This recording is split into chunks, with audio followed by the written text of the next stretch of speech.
ചെറിയ കഥ പറയാനാണ്. സ്നേഹിക്കാൻ മാത്രം അറിഞ്ഞിരുന്ന ഒരച്ഛൻ്റെ 7 വയസ്സുകാരി മകളുടെ കഥ. അവളുടെ ഭാവിക്ക് വേണ്ടി ആ അച്ഛൻ ഒരുപാട് കഷ്ടപ്പെട്ടിരുന്നു. വീട്ടിൽ ഒറ്റയ്ക്കിരുത്തിയാൽ എന്തെങ്കിലും സംഭവിക്കുമെന്ന് വിചാരിച്ച് അച്ഛൻ പുറത്തു പോകുമ്പോഴൊക്കെ അയൽപക്കത്തെ വീട്ടിലാക്കിയിട്ട് പോകും.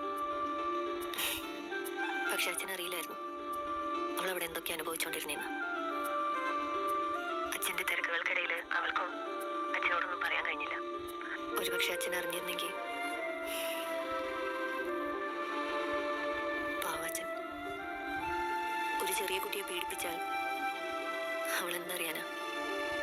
പക്ഷെ അവളുടെ മനസ്സിൽ അത് മായാതെ കിടക്കും. അവൾ ചെയ്തത് അല്ല, അവളെ കൊണ്ട് ചെയ്യിപ്പിച്ചത് ഒരു വലിയ തെറ്റാണെന്ന് അവൾ ഓരോ നിമിഷവും അത് ഓർമ്മപ്പെടുത്തിക്കൊണ്ടേയിരിക്കും. ആ കുട്ടി ഞാനാണ്. അത് സംഭവിച്ചത് എനിക്കാണ്.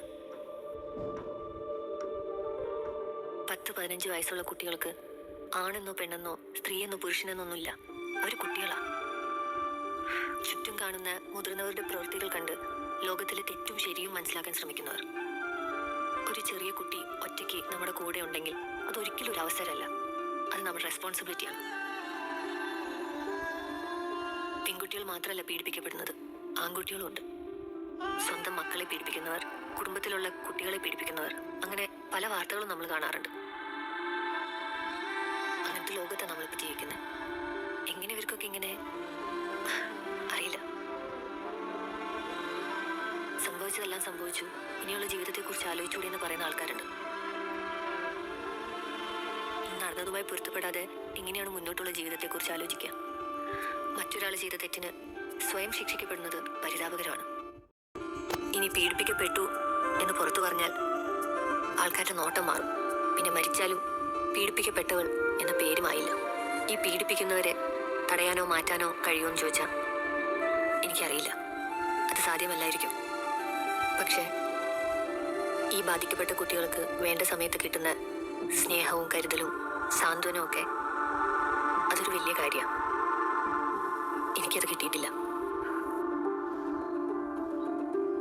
ഈ വീഡിയോ നിങ്ങൾ ഷെയർ ചെയ്യണം എന്നുള്ളതല്ല എൻ്റെ ആവശ്യം. മറിച്ച് കുട്ടികൾക്ക് വേണ്ടി കാശുണ്ടാക്കുന്നതിനിടയിൽ അവരുടെ ഇമോഷണൽ നീഡ്സ് നമ്മൾ അറിയാൻ ശ്രമിക്കണം.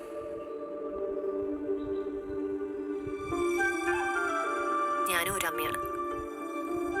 നമ്മൾ ആരൊക്കെ വിശ്വസിക്കണം അവിശ്വസിക്കണം എന്നൊന്നും പറയാൻ ഞാൻ ആളല്ല. പക്ഷേ ആസ് പേരൻസ് നമുക്ക് എന്ത് ചെയ്യാൻ പറ്റുമോ അത് നമ്മൾ ചെയ്യണം.